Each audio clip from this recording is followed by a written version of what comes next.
Hey, what's up everyone? Here's my review for Cowboys and Aliens, the new Jon Favreau directed film, or I should say comic adaptation, because if you don't know, Jon Favreau of course made the first two Iron Man films. He also made Thor, which I thought was a good movie, but besides that, he made the first two Iron Man films. He's not going to make this third one, but, you know, he took a break from it, made this. So, is this as good as those other two? I love the first Iron Man, really like the second one. Is this just as good as either one of those movies? Hell, is it even as good as the Thor, which I'm pretty sure he directed, right? Yeah. Well, let's get straight into it. Let's go talk about the story. The story of Cowboys and Aliens starts off with a guy that's just in the middle of the desert, just there, and he's like, oh, he wakes up and he doesn't know who he is. He has amnesia pretty much. He doesn't know who he is, how he got here, and he looks on his left wrist and he's like, what the hell is that? He has like a big wristband thing and he doesn't know what it is. He's never seen it before. He tries to get it off but fails. Later on in the film, he goes on a journey to this town. Don't know what it's called. I guess they didn't give it a name, but he meets a whole bunch of other characters. He gets arrested somehow, and out of nowhere, somehow, some way, these aliens come out and blow stuff up and take a whole bunch of people from this town. Now it is his journey to go and find out who he is. That was my air freshener going off. You probably didn't hear that, but whatever. It is his journey to go find out who he is, save all those people, and get rid of these things. They don't know what they are, really. They're aliens, but they don't know that. Anyway, that's the story.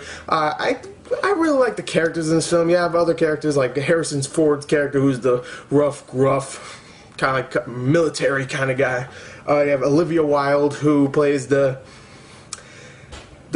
hot girl, and you have a whole bunch of other characters. I really like the characters in this film. The story itself is very unique, but it's still nothing fantastic. It's just aliens come, take people hostage. We've seen this before. People go and try to save them, except it's in a Western setting. So I like the story just for that reason. I'm going to give the story a 7.5 out of 10. Okay? So, there you go. Anyway, let's go on to the acting. I don't know why I forgot. Anyway, the acting in this film. Of course, you have Daniel Craig, who plays the main character in this film. I'm blanking on his name. That's why I didn't say it in the beginning for the story. I'm blanking on his name in the film, but Daniel Craig did a great job playing that character. He's a badass.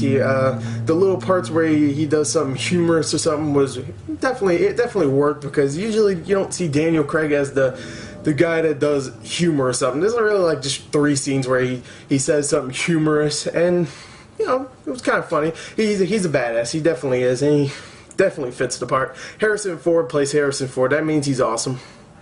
I'm just gonna say he is. And the chemistry between him and Daniel Craig's character is amazing. You know, not chemistry as in they fall in love, which would be awesome. Come on, Daniel Craig, freaking James Bond, and freaking Han Solo. Cool. They're kind of bounty hunters, you know. One's a spy, one's a bounty hunter, but whatever, it's kind of the same. Anyway, Olivia Wilde, who is hot, and she's a good actress. She was really good in this. Not fantastic, but really good in this, just like she was in Tron Legacy and in House, the show. I only watched a couple episodes, but she was good in that. I do a lot of hand movements and stuff. I just realized that now. Sam Rockwell's in the film, who I love. After Moon, that movie Moon, oh god, I love that film. He was great in that. He's good in this. He's not there all that much, but he's good. Other people in the film, like Walton Goggins, who comes in later on as like a this I don't know, this gang member or something that the main character, Daniel Craig's character, used to be allied with and stuff. He's good.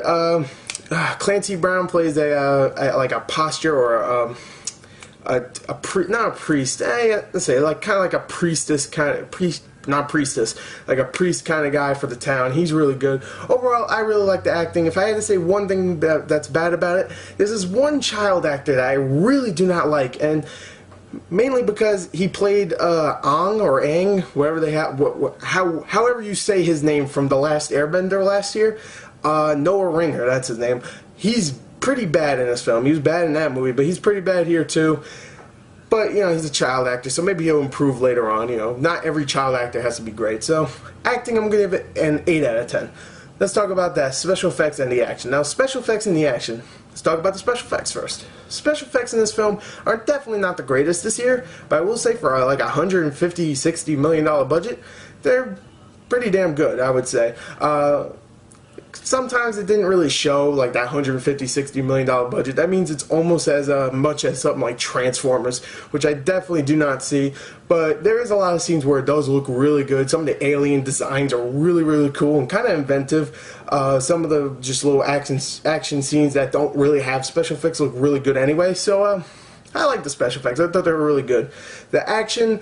There is a few scenes here and there that are action, mostly like gunfights and stuff, which are cool. I really like gunfights. No real big melee, not melee, like hand fist fights or something, but you know, mostly gunfights because it is a cowboy film. It's still a western film, even if it has aliens in it. Even the aliens have guns too, so it's pretty much the same thing. But the action was definitely really cool. There's some little chase sequences here and there. Special effects definitely helped out with the action. I really like the special effects in the action too. I'm going to give the special effects in the action an 8.5. Definitely got me entertained. And without further ado, let's talk about the entertainment for Cowboys and Aliens. I really enjoyed this film. I really did. I didn't think it was fantastic at all. Definitely not Jon Favreau's best movie.